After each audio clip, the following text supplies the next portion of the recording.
Pada bagian selanjutnya kita akan bahas lebih lanjut materi pengantar ekonomi makro minggu kedua. Kita akan lanjut ke metode penghitungan PDB. Jadi PDB tadi atau produk domestik bruto itu ada beberapa cara ya untuk menghitungnya. Produk domestik bruto itu dapat dihitung dengan 3 metode atau cara atau pendekatan gitu ya. Jadi sebetulnya si PDB itu mau dihitung dengan metode A, mau dihitung dengan metode B, mau dihitung dengan metode C, itu harusnya jumlahnya sama gitu. Tapi setiap negara itu pasti berusaha untuk menghitung dengan 3 metode itu. Kenapa? Karena ibarat ini ya, kayak kubus ini tau kan. Jadi kalau kamu ngelihat kotak gitu ya kan bisa dilihat dari atas, bawah, bisa dilihat dari kiri kanan, bisa dilihat dari depan belakang. Nah sama kayak perekonomian gitu ya. Jadi si masing-masing metode penghitungan PDB ini mau melihat sisi lain dari perekonomian. Jadi cara menghitung metode PDB itu memberikan informasi yang berbeda mengenai sebuah perekonomian. Nah, jadi ada 3 caranya. Jadi barat tadi ya kubus kayak gini. Cara yang pertama itu namanya pendekatan produksi. Pendekatan produksi itu definisinya adalah nilai barang dan jasa yang dihasilkan oleh semua lapangan usaha dengan mengalihkan jumlah barang atau Q dengan harganya atau P.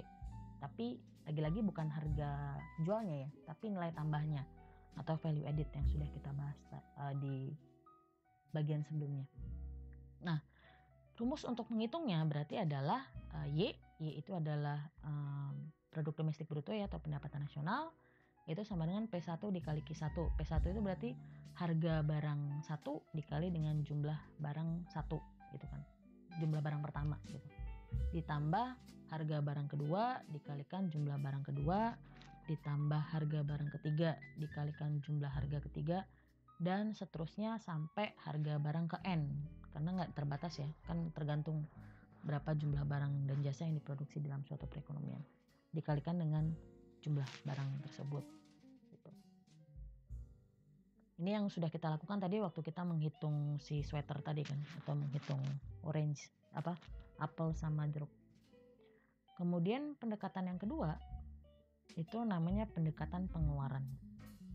Pendekatan pengeluaran ini adalah cara menghitungnya adalah dengan menjumlahkan total pengeluaran konsumsi yang dilakukan oleh semua pelaku ekonomi. Nah, di dalam perekonomian itu, perekonomian terbuka ya, ada 4 pelaku ekonomi, yaitu rumah tangga, perusahaan, pemerintah, dan masyarakat luar negeri. Nah, masing-masing dari pelaku ekonomi ini melakukan kegiatan ekonomi dengan melakukan pembelian gitu ya, belanja. Nah, kenapa dilakukan harusnya sama gitu ya, pendekatan pengeluaran sama pendekatan produksi itu jumlahnya sama. Kenapa? Karena nilai barang yang diproduksi itu pasti semuanya akan dibelanjakan gitu ya, entah dibelanjakan oleh rumah tangga, dibelanjakan oleh perusahaan, dibelanjakan oleh pemerintah, atau dibelanjakan oleh masyarakat negeri. Ada barang yang dibeli rumah tangga dalam bentuk konsumsi itu barang sekali pakai gitu ya, barang yang habis. Ada juga mesin-mesin nih atau pabrik atau mesin yang sebetulnya dia dibeli bukan untuk habis dikonsumsi tapi digunakan untuk memproduksi lagi barang lain. Dan ini dibeli sama perusahaan biasanya. Makanya konsumsi perusahaan itu dikatakan I atau investasi.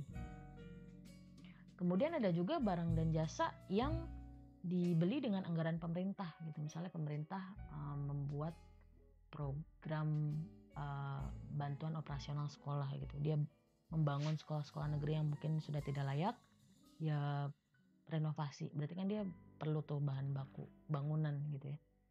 Nah, itu dikatakan sebagai G atau government spending atau belanja pemerintah.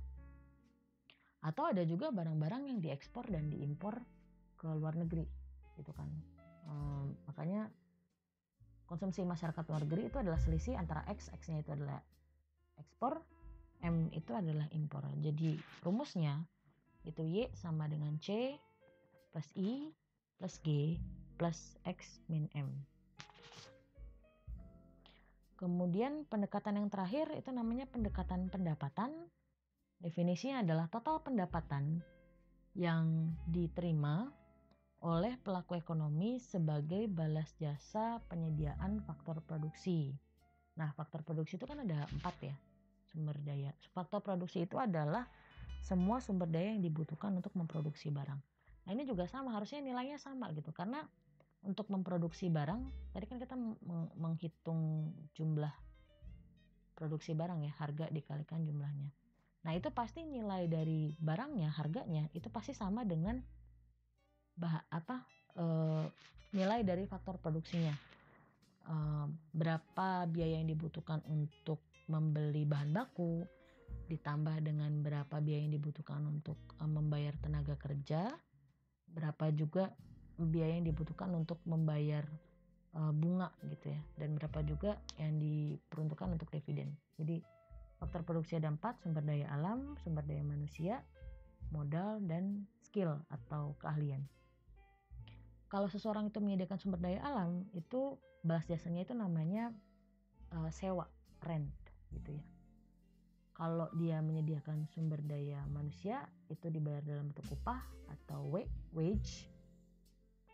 Kalau dia menyediakan modal, misalnya kamu pinjam uang ke bank, itu kamu bayar dalam bentuk bunga atau interest I. Kalau kamu punya keahlian atau skill untuk mengelola usaha atau kewirausahaan, itu kamu mendapatkan dividen atau profit gitu. Jadi rumusnya untuk pendekatan pendapatan, Y sama dengan W plus R plus I plus P. Jadi mau kamu hitung dengan pendekatan produksi, mau kamu hitung dengan pendekatan pengeluaran, mau kamu hitung dengan pendekatan pendapatan, itu pasti jumlah Y-nya sama. Gitu. Karena berapa nilai produksi itu pasti sama dengan berapa faktor produksi yang dibayarkan, dan sama juga dengan berapa jumlah barang yang dibelanjakan. Nah, tadi kan saya bilang bahwa meskipun memang tiga-tiganya itu menghasilkan nilai Y yang sama gitu, nilai PDB yang sama, itu memberikan gambaran ekonomi yang berbeda. Kita lihat di pendekatan yang pertama, dia fungsinya buat apa sih? Nah, untuk pendekatan produksi itu nanti kita akan melihat perekonomian dibagi ke dalam sektor-sektor ekonominya gitu. Kalau di Indonesia itu kebagi ke dalam 9 sektor, tapi secara umum sektor ekonomi itu ada 3. Yang pertama sektor primer. Sektor primer itu adalah sektor-sektor yang mengambil sumber daya alam langsung gitu, tanpa diolah kembali. Jadi misalnya sektor pertanian, peternakan, perikanan, pertambangan, perkebunan gitu ya. Itu masuk ke dalam sektor primer. Kemudian sektor sekunder. Sektor sekunder itu adalah sektor yang mengolah hasil dari sektor primer. Jadi misalnya hasil-hasil tadi perkebunan itu diolah kembali, misalnya tadinya singkong gitu ya, singkong mentah terus diolah jadi keripik singkong, itu sektor sekunder. Dengan kata lain, sektor sekunder itu adalah industri manufaktur gitu ya, pabrik. Ada industri rumah tangga yang skala kecil sampai industri yang skala besar gitu, kayak besi baja gitu ya, industri kimia gitu. Kemudian sektor yang terakhir itu sektor tersier. Nah, sektor tersier ini tidak menghasilkan barang, tapi dia menghasilkan jasa atau layanan. Misalnya bank gitu ya. Bank itu kan nggak jual barang, tapi dia menjual servis atau jasa. Kemudian hotel, rekreasi gitu ya, pariwisata, itu masuk ke dalam sektor tersier. Nah, apa yang bisa kita lihat dari perhitungan PDB dengan membagi-bagi menjadi sektor ini? Jadi misalnya kita lihat ada 3 negara gitu ya. Negara A ini sektor primernya itu lebih besar gitu, lebih dominan. Jadi kalau dilihat proporsi PDB-nya itu hasil-hasil pertanian, perkebunan, perikanan, tambang itu lebih besar dibandingkan dengan hasil dari industri manufaktur maupun dari industri jasanya. ada lagi negara kedua, ini beda. Dia itu yang lebih besar adalah porsi dari sektor sekundernya atau dari industri. Industrinya besar, sektor primernya udah mulai agak berkurang, sektor tersiernya juga udah mulai bertambah lebih besar dibandingkan yang pertama gitu ya. Negara yang ketiga itu sektor sekundernya udah berkurang, sektor tersiernya yang cukup dominan, sementara sektor primernya itu kecil. Nah, ini ketiga negara ini memiliki karakteristik yang berbeda. Kalau yang pertama ini biasanya dikatakan sebagai negara dengan least developed country atau negara yang kurang berkembang atau kasarnya negara miskin gitu ya. Kenapa? Karena sektor primer ini kan tidak diolah ya, dia ngambil langsung dari alam. Makanya nilai pasarnya itu pasti lebih kecil gitu. Sehingga biasanya pendapatan nasional itu juga rendah. Sementara untuk negara yang industrinya sudah mulai berkembang, terjadi namanya industrialisasi, itu namanya developing country atau negara berkembang. Jadi negara berkembang itu bukan negara berflower gitu ya, tapi developing country. Contohnya Indonesia. Jadi kalau lihat mulai banyak pabrik gitu ya, mulai banyak kawasan industri, itu menandakan bahwa negara itu sedang berkembang gitu. Sementara negara yang sektor jasanya itu lebih besar, itu bisa dikatakan sebagai developed country atau negara maju. Kenapa? Karena industri jasa itu nilai ekonominya sangat besar. Dia tuh gaib gitu ya, intangible, tidak memiliki wujud atau fisik, tapi dia dihargai sangat mahal gitu. Keahlian seseorang misalnya dokter atau spesialis tertentu gitu ya, itu dihargai dengan harga yang mahal karena dilihat dari pengalaman, pengetahuan, skill gitu ya. Sehingga biasanya itu menandakan bahwa negara itu sudah maju, sudah mulai mengurangi ketergantungan pada industri dan sudah mulai masuk ke jasa atau layanan gitu. Jadi si pendekatan produksi itu fungsinya untuk melihat sebetulnya ini si ekonomi ini sudah masuk ke dalam tahap mana gitu, apakah dia masih least developed, developing atau developed country. Kemudian untuk pendekatan pengeluaran itu kita mau melihat peran gitu ya, kontribusi ekonomi dari masing-masing pelaku ekonomi, baik untuk rumah tangga, kemudian invest dari perusahaan, belanja pemerintah maupun konsumsi masyarakat luar negeri. Jadi kita mau lihat nih kira-kira mana sih pelaku ekonomi yang kontribusi ekonomi itu paling besar. Misalnya kalau negara yang jumlah penduduknya besar ya seperti Indonesia gitu, dan dia cenderung masyarakatnya konsumtif, artinya suka beli, itu biasanya komposisi C-nya, komposisi konsumsi rumah tangganya itu paling besar di antara PDB. Nah, akibatnya apa? Akibatnya misalnya pada saat sekarang gitu ya, pada saat daya beli masyarakat itu menurun, itu akan mempengaruhi pertumbuhan ekonominya gitu. Karena si ekonomi itu ditopang oleh konsumsi rumah tangga. Kalau misalnya ekonomi itu didominasi misalnya oleh investasi gitu ya, banyak seperti misalnya Singapura gitu. Singapura itu kan nggak punya sumber daya apa-apa, tapi itu banyak aliran modal asing keluar masuk gitu ya.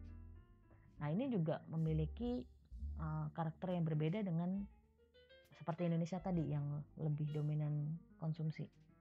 Misalnya kalau terjadi perubahan suku bunga gitu, suku bunga itu kan mempengaruhi modal gitu ya.